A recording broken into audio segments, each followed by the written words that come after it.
Welcome to another episode of Minuteman Productions. Today we're taking a look at the 511 Covrt 18. Now, why do I have four of them? Well, I couldn't make up my mind on which color I wanted, so I ended up buying all four. Like a crazy person, but in my opinion, the different colors serve a different purpose.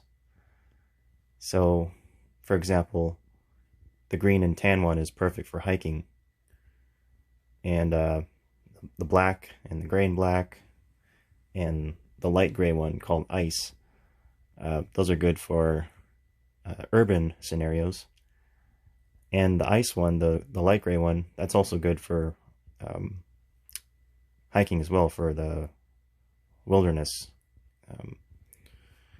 sort of camouflage. But I like these because of course they're not camouflage pattern, but so they look very civilian. You don't look super tactical unless you're in the know and you already know about these bags. They've been out for a while, so I'm not gonna go over all the in-depth features of them because you probably already know them, and there's a million other videos on these bags. So I'm not going to bore you with all that boring stuff, technical stuff. For me, these bags, they're one of the best EDC bags you can get. They go for about $130. They're still making them. There's another color called Storm, which is my favorite color in any backpack that 511 makes, or any other brand. But for the life of me, I can't find it in stock anywhere, the Storm Covrt 18. So I'm pretty sure they're discontinued. Maybe they're sold in Europe or something, but that would have been the perfect color. I guess the ice pack is the closest to that Storm.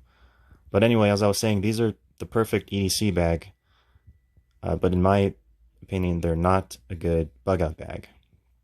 And the main reason for that is if you load these bags up a lot, really heavy, the bottom of the backside that goes against your back, it kind of bulges out, and it's very uncomfortable against your lower back. So if you pack these out, they're going to bulge out, and it's not going to be comfortable to wear. So that's why you got to pack light with these backpacks. And that's when they really shine, because the materials they're made of is a very lightweight nylon material.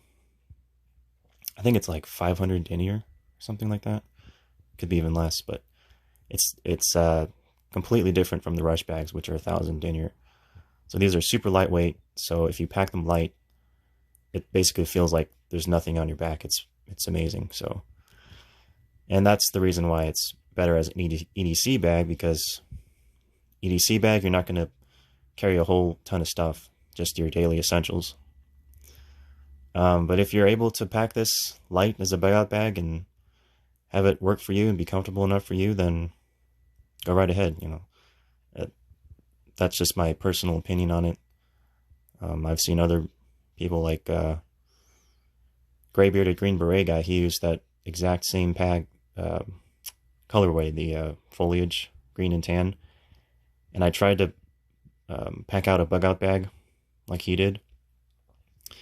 And I just couldn't handle the weight. Maybe I'm just too weak or whatever, but all that stuff in that bag was too much for me to carry, because it was too uncomfortable. Like I said, with the lower back thing, with the bag bulging out. So, well, what else is there to say about this bag? Oh, so you might know about these, called the Covrt panel concealed carry. I forgot exactly what it's called, but it's meant for a concealed carry pistol.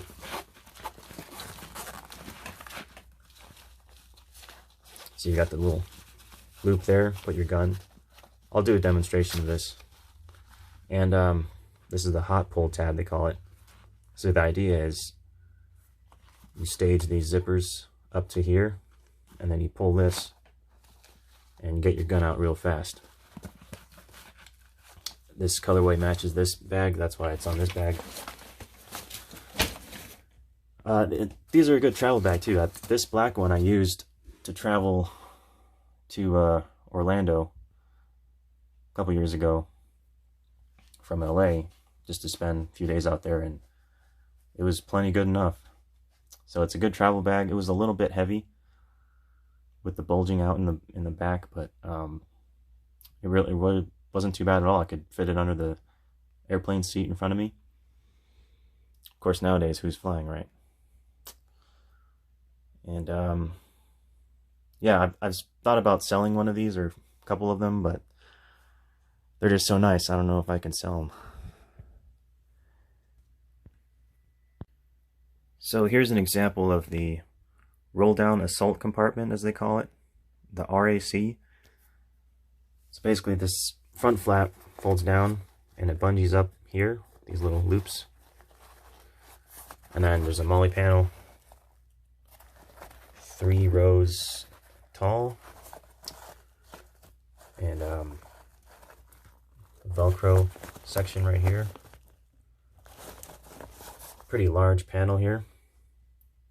You can see I've got one of the 511 first aid kits, this 6x6. Fits perfectly on there. So that's another good use for this Covrt 18, is sort of a tactical assault pack, if you will. Because again, it's very lightweight. And also the CCW compartment. A lot of people complain that this Velcro is not big enough. Honestly, I've never had an issue with that, but I wouldn't mind if the Velcro extended down to here or something. But that's a pretty cool feature of this bag. That's why it's such a good EDC bag. You can carry all your guns in it. No one will be the wiser. One of my favorite things about this bag is the huge sunglasses compartment on top. This is a regular sunglasses case, and as you can see, there's a ton more room in there. You can probably put at least one more, maybe 2 of these in here. These are meant to fit those huge ski goggles. So that's something I wish 511 would have done in some of the other bags, especially the Rush bags. One of my other gripes about this bag is the fact that there's not a compression strap down here. There's only one up top.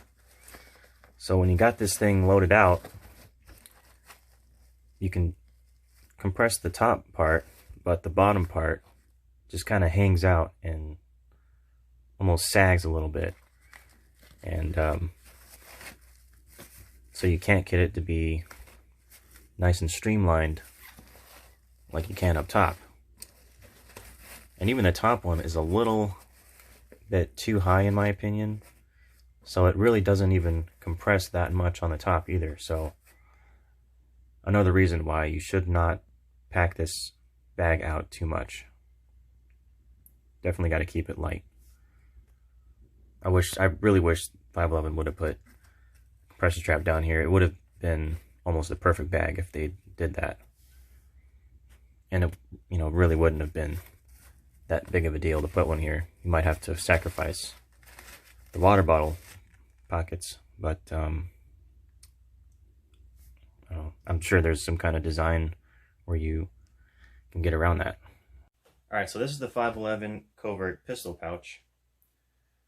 As you can see, it kind of looks silly with 2 of them on, but so basically this is supposed to carry a small pistol on you in a covert manner. This is a hot pull tab, they call it. So I'll give you a quick demonstration. So it's pretty quick. Got a little loop in here to put your gun in. This is one of the smallest guns you can carry. Smith & Wesson J-frame 442. Good that it doesn't have the hammer exposed. Still has a hammer. And you got 2 hot pull tabs, 1 for each side. Now the key to this, Oh, by the way, you've got a little magazine loop there. And this is like a badge holder. It's pretty interesting. Tucks away.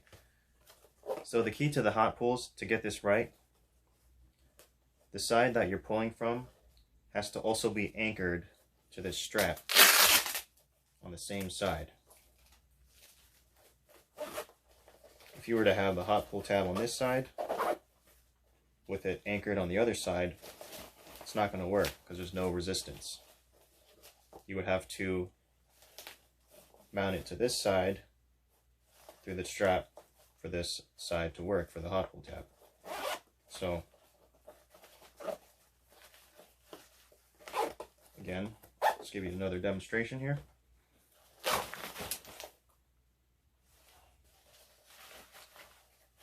So that's pretty cool. Alright, here's another gun you can use, the Glock 26. It's still pretty smooth. I would recommend using the J-frame just because it's a more reliable opening. Sometimes this Glock 26 can be a little bit bulky for this pouch, and that could hinder the draw a little bit, make it a little bit harder to open this pouch, but seems to be working fine right now. So just make sure you practice with this and try it out before you actually wear it in public and do it for real. You always want to make sure your stuff is, you know, reliable when it comes to drawing a pistol, obviously. So another demonstration.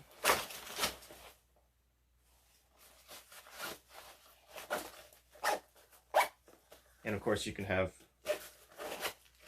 magazine. Now this is with the magazine inside of here. It's kind of bulky like this. It is of course a double stack magazine, so it's a bit large. And that was a little bit snaggy there. So probably really shouldn't even carry a magazine in here unless it's a single stack, like an M&P Shield. That gun would be really good in this pouch too. Here, I'll try to do a magazine reload here.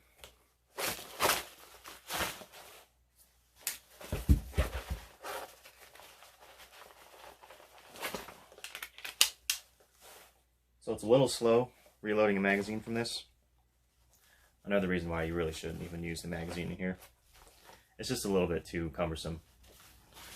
I would just carry the gun by itself in this pouch. Or you can even have magazine in this pouch. Now if you really wanted, you could even do a dual wield setup with this. That was a little bit sloppy, but kind of get the idea. Definitely a pretty cool way to carry a couple guns on you. Do it again. So, not bad. Probably not the most convenient way to carry these, but it's just an idea. Here's an example of a setup you can do in the CCW compartment. So this is a Maxpedition Universal Velcro holster, and you can see the Velcro panel is a little bit short. It kind of sticks out a little bit, but it's still very usable, so it's not a big deal that the Velcro isn't big enough. And there's plenty of room in here. This is a 33 round Glock mag, fits comfortably, and that's the Glock 26. So I'll give you a little demonstration of the CCW compartment.